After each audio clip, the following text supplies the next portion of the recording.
I'm going to talk about teacher training in spatial competences, which is one of the topics that I'm really interested in. And I'm going to share some insights also from a Danish research project where we were working with this issue and trying to train teachers in spatial competences.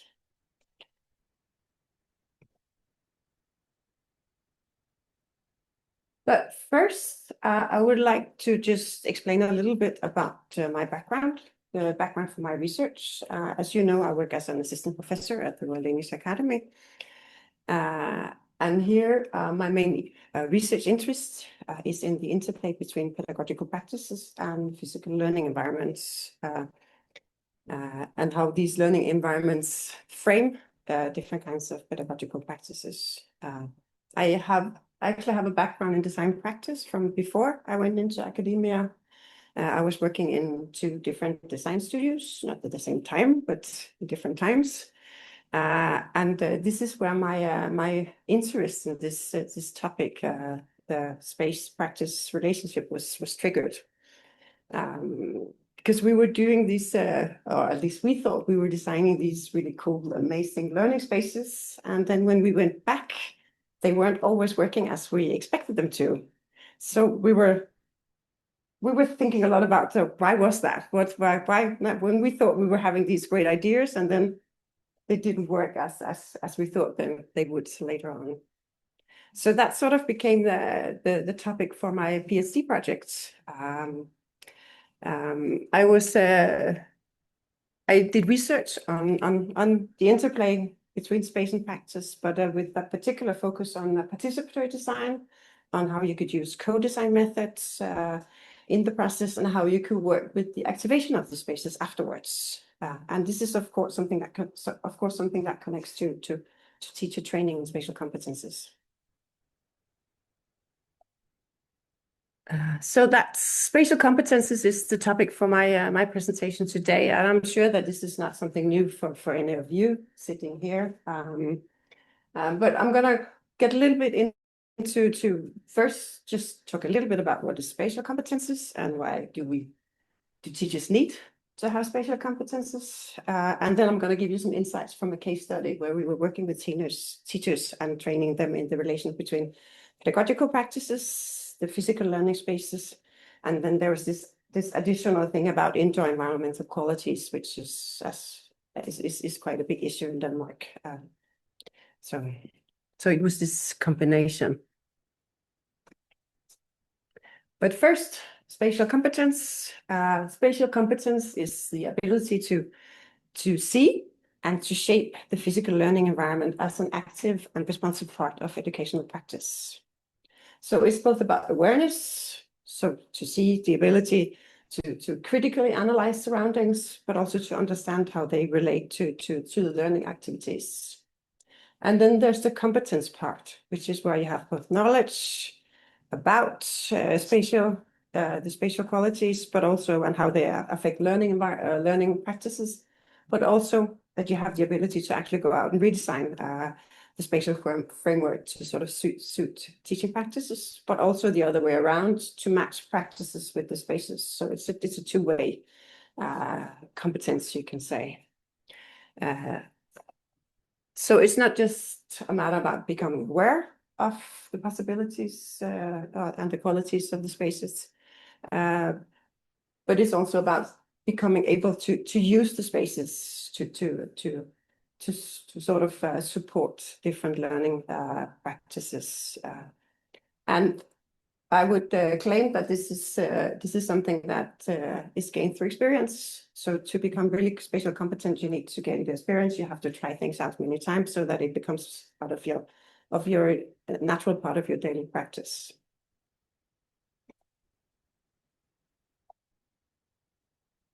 So often a learning space is used unconsciously without considerations of the spatial setting and the way that they influence practices.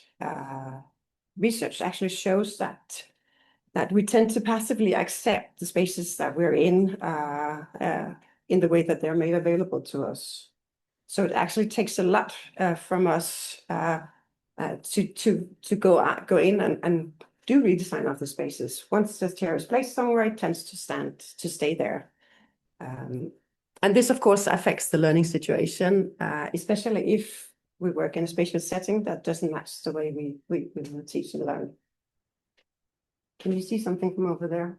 Yeah. Yeah, okay. Because I know I'm not and you can't see through me, so just tell me to move if there's something. But overall, I would say that you can talk about three ways to be in a space or to inhabit a space. The first one is just being there. This is where space is used without thinking about it. Space is sort of a neutral frame. It's there. You don't reflect on it. You don't change it. It might affect the way you work. It probably will affect the way you work, but it's not something that you really notice. The next level is being aware that you're aware of the space. You're aware of the possibilities of the space. You know that it provides something in relation to your teaching and the way that the students are learning, the situations in the space. You also notice some hindrances, but you do not really feel confident changing the space to match your pedagogical practices. And then the last one is being competent in the space. And this means that you are both aware of the connection between space and practice, and you use and you alter the space to match both teaching and learning approaches. And the other way around again, you also match your pedagogical practice to the possibilities of the space. And this is, as I was talking about before, this is something that happens through both awareness and through experience.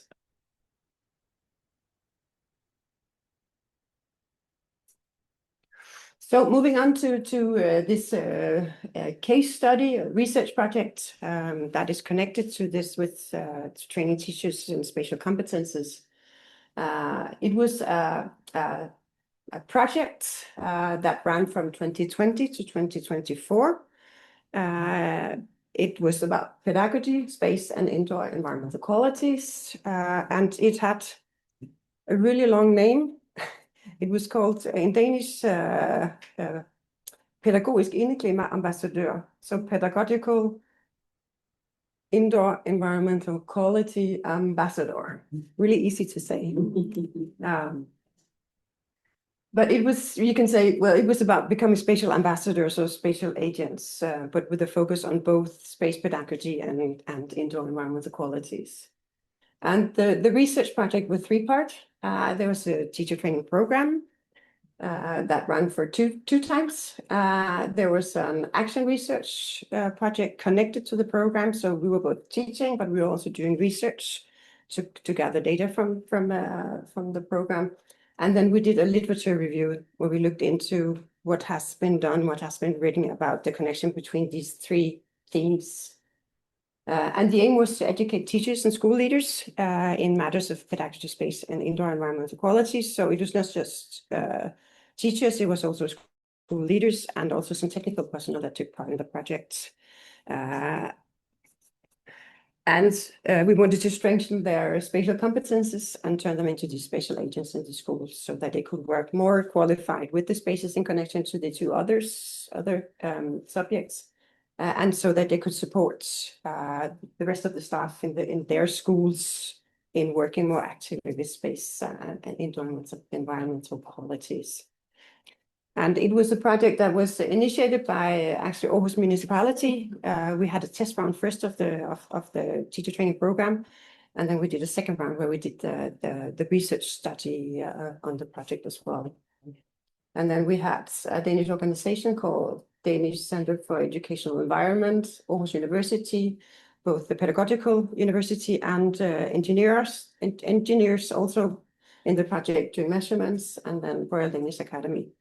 And it was supported by a Danish foundation called Realdania. Yep. What were the teachers doing? The picture. In the picture, they're actually discussing.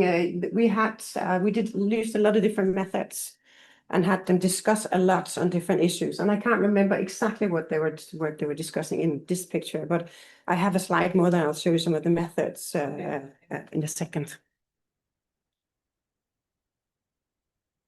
Yes, Marcus. Yes. The teacher training program, was that Was that something the teachers were also involved in developing, or was that something that you developed and No, then? we developed it. Okay, and then they did it, and then you did the actual research to see how.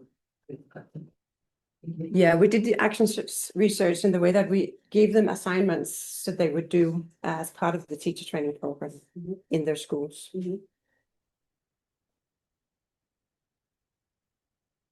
It ran twice. The first program ran in 20 to 21 during COVID, so that took a little bit longer because we couldn't meet since sometimes. And then the second part was from 22 to 23, and each of them had a duration of approximately 8 months. The first one a little bit longer because of COVID. And they had in total six full teaching days, but then they had different assignments that they were doing in their schools in between the teaching days. And we were teachers from both the engineering parts, so they were teachers talking about different technical aspects of indoor environmental qualities, chemistry, stuff like that. And then we were from the pedagogical and design part as well, talking about different issues about relations between space and practice and things like that. And then there are some other people as well that came in. And it was 15 schools totally, and one after school organization from the municipality of Aarhus that took part in the project. And we collected data in different ways. So it's sort of a mixed method study because we had both these interventions, but also observations, photos, and some technical measurements. They got these, they're called, I can't remember, but these technical measurement, no, I can't. Apart. What's it called? No, for measuring, for example, indoor environment, for how the temperature, CO2 in the air, stuff like that. So devices, thank you. So technical devices, so they could measure some of the qualities in connection to that they were actually doing some changes in the spaces. So they could measure before and after. So the teachers were measuring this and using this in their projects, but even the engineers came in and did some measurements in some of it. We had a couple of projects that we chose to work more thoroughly with and doing some estimates to see what would happen with, for example, the CO2 and acoustics and stuff like that. We did changes in the spaces. So the approach was cross-disciplinary, as I said, and they had a variety of both theoretical, technical, and practical perspectives. They gained that through in the education program. And we did sort of everything was a combination of sort of lectures, and then they would do assignments where they would work in groups with different things, both in and out of classes, including these instruments for measuring IEQ. What's happening in the videos? Yeah, we did some co-design. One part of it was to do some co-design methods. So they would start discussing, for example, different aspects of learning activities, spaces, what was important to have, what kind of activities were important to have in the space. So they were doing collages. And this one on the right is from the final part of the project, was that they had a presentation where they actually worked towards a redesign of a space in their school, and some of them managed to do some redesign, some of them were just on the way at that time. So this was their process that they were picturing here, on how they would involve students in the project, how they would involve their colleagues to sort of get to a goal where they would be better at using spaces and working with indoor climate parameters to make a better learning environment. So it was all about discussing how can we make a better learning environment, what is important. And diamond ranking, you know already. So that was one of the things that we did in the project as well. Diamond ranking, which is one of the correct tools from the British tool, where you rank photos in the shape of a diamond to discuss, for example, what is a good space for learning. So we had a lot of different activities that we did with them to make them more aware of the connection between space pedagogy and indoor environmental qualities. And then the final part was that they did this last intervention in their schools where they were redesigning spaces. And I have 4 examples that I would like to show to you here of spaces that the teachers redesigned in schools. The first one is it's from the first time we ran the program. We returned and talked to the teachers afterwards as well to get some data from them, even though we hadn't actually started the research project at that time. We were just doing the teachings in the first round. But one of the teachers, she made these breakout spaces. This is actually quite a new school in Aarhus, which is a space that works a lot with innovative learning and more in and out of classes. But they had this space in between 2 classes that they wanted to do something with. So she initiated these small houses in between that they could actually use to work out with classes as well, and hired a local carpenter who helped her build these breakout spaces. In another school, also quite a new school, there was a teacher who she was working with she had classes for newly arrived bilingual students. So students coming in from Ukraine, for example, students that didn't talk Danish when they came, speak Danish when they came. So she was designing this new spatial setting where she was using different colors to mark zones for the students to navigate easily in the space. And she made this model of the learning space, and then she made it into a real space. She used the model to actually redesign a space, and you can see that it looks very similar. And she she got so much attention that her colleagues are asking her to help redesign other parts of the school now, and she got some hours that are dedicated to her helping other teachers work with their learning spaces. Then we had I can't remember how do you say it's in Danish it's a pedagogue, but in English it's after school teacher, who also took part in the program, and she was working with this gaming space in the basement of a school that was horrible. No one wanted to work there. The teachers got headaches. It was so noisy.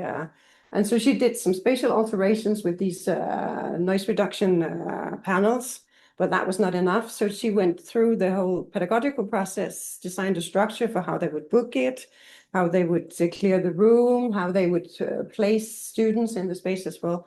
And all these different things, pedagogical together with the spatial things, actually made the space very pleasant. So now teachers wanted to work there. They had less conflicts in the space because they did these structural changes, and they got a whole new clientele. So up to a third of the children playing there now are now girls who didn't play there before, and also students with special needs thrive in that space. So that's also a way that you can see how the whole just becoming aware of and making changes, how that actually affects well-being in a space like this. And then the last one is before school, where they work in the school library, and then they had this area that wasn't used very much in the library.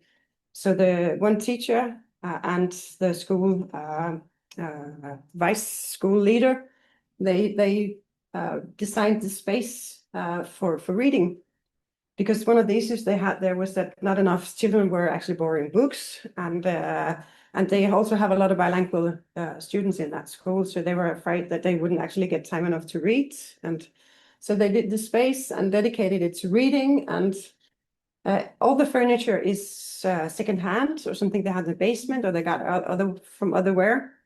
other places. The only thing that actually cost something were the curtains, which is noise reduction curtains. So it's a really cheap budget, a very low budget that it's been that they used for the space, but it has big effects, and they use it during classes, and the students really like to come there and sit there and read. So wrapping up, some of the things that we found out in this project was that even though that it was quite limited teaching days, as you saw, only 6 days in total that they were on location, the teachers gained both awareness and competence through this practice base, that they were actually doing practice-based work, at least in the short term. Of course, it still remains to see if there's a long-term effect as well on it. We know that they are from this special school where she works with it, but we don't know about the others. And the process empowered them to make these physical changes to support pedagogical strategies, but also social issues, and help them work more actively with space pedagogy and indoor environmental qualities. And one of the things that I think is part of the success is due to that they actually got dedicated time. So they got the time to actually do this. They got hours from the schools to participate in the project, and also to work with it on location. So they could try, they could fail, they could try out new things that help them gain this awareness and confidence, and also sort of a sense of empowerment of that they have the power of the spaces. And thus having these spatial agents in the schools it's quite important that you have someone that has this knowledge that can help others work with it. Someone that's able to redesign the spaces with a clear pedagogical purpose, and spread the ideas to the colleagues. And then, of course, there are challenges they experience challenges as well. For example, the organization has to support it. We all know that that's changing learning environments. There are a lot of different things that influence how a learning environment works. So resources as well. Did they have some money for it? Did they have the time for it? And stuff like that. And that is an ongoing process. To make these cities to work with the space practice relationship. And my last slide, I really like this quote, because that's what it's all about. You know, when we make new spaces, it's just a finished beginning, and it's actually the work that comes after, where you work to match space and practice. That's where the big work starts and what happens, and for that and this is where it's important for the teachers to be spatial competent.